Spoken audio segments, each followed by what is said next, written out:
Welcome to Rome. It's quite poetic to be sitting here with the Vatican behind me for this video on Gene Key Gate Hexagram 45.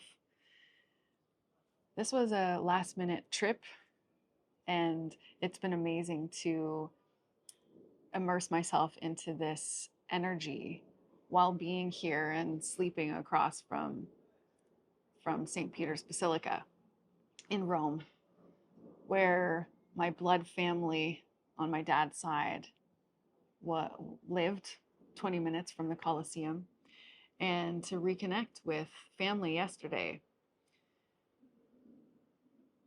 This gene key, the shadow is dominance, the gift is synergy, and the city is communion.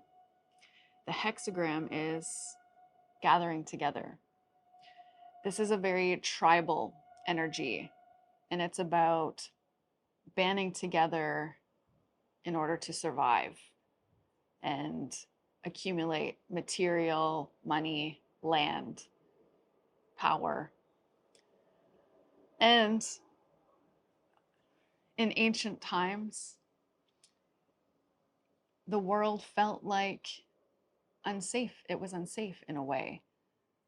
You know, we had needs, we needed shelter, food, there were predators. And so gathering together was a means to survive.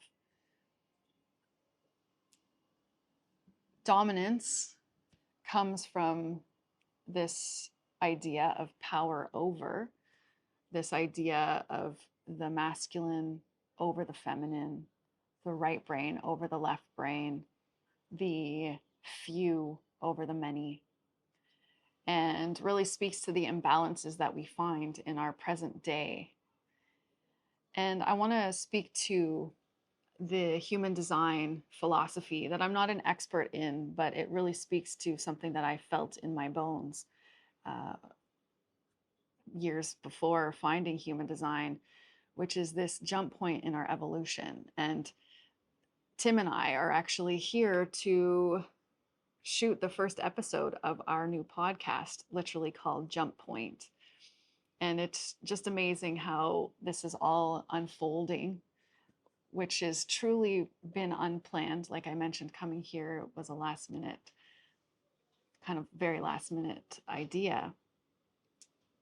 And this jump point in evolution through the human design lens speaks to what they call, from the 1600s to 2027, is the cross of planning. It's called the cross of planning.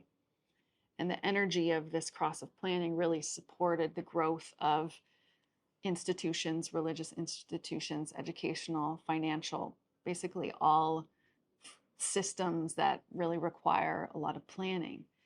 And we are moving from 2027 onward to what is called the rise of the sleeping phoenix, or the sleeping phoenix. So that energy is rising. And this energy really speaks to the individual, our authenticity, our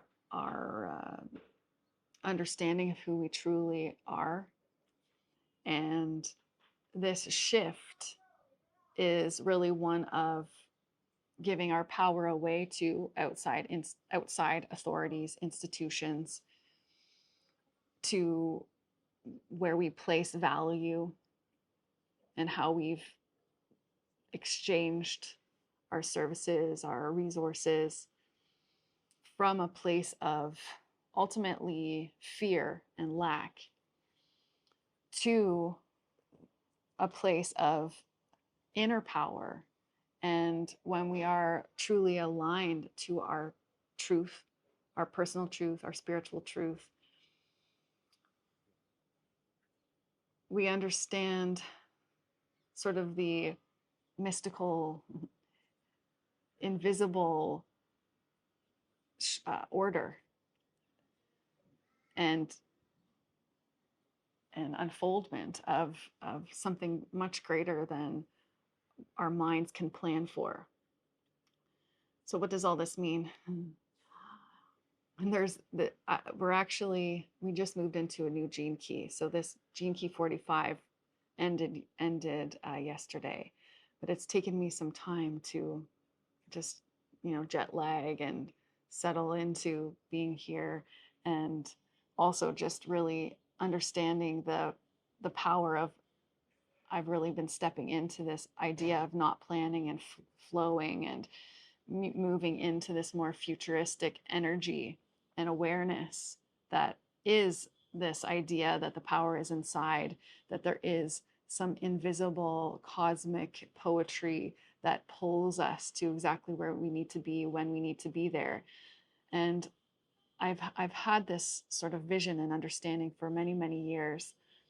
And it's one of the reasons why I video and have this documenting evolution idea, to show that what if, when we step out of trying to plan too far into the future, there is this beautiful dance, this cosmic dance that is moving us. And that's what Richard Rudd speaks about in The Gift of Synergy, is that there is actually an order when groups come together. There's a natural order that takes place when it's given enough time and space and commitment. A synergy forms in groups. And that really speaks to this jump point in evolution, where we understand and this synergy that is there, and we have a real trust in the invisible forces at play. And he gives this really great example in his audio on Gene Key 45, using the example of magnet particles, how they form a geometric pattern. And that pattern is invisible, but with the little magnetic particles, you can see the geometric shapes form. And he said trust is like that. There's a trust in the invisible that forms a beautiful pattern when we surrender to how we're being pulled. And that is the foundation of what Flow Network was created on. And we're here in Rome to relaunch this business after taking a year off. And you can watch the We Ship episodes to dive deeper into that rebirth if it interests you at all. And we are going to be continually documenting the evolution of our personal and individual reclamation of our personal power, and what is happening to our beings as we move out of this cross of planning and into more flow, more spontaneity, and surrendering to being pulled by the invisible. And also our collective evolution, and how this is going to change our communities, and how we exchange resources, and where we place value. And this time really calls for us to understand our personal truth and what we personally value, and understanding if where we put our attention and our focus is truly aligned to what we value, or is it aligned to what the collective values are that may no longer be true for us. And this is a time to invest in ourselves, and invest in understanding and knowing who we truly are, outside of what systems and structures and even family ideas and cultural ideas have programs or dictated for us. So this week, what we've just come through, it's really interesting to just contemplate, what do I value? And am I in alignment with that? I'll see you in the next video, and I look forward to continually sharing where I am being pulled.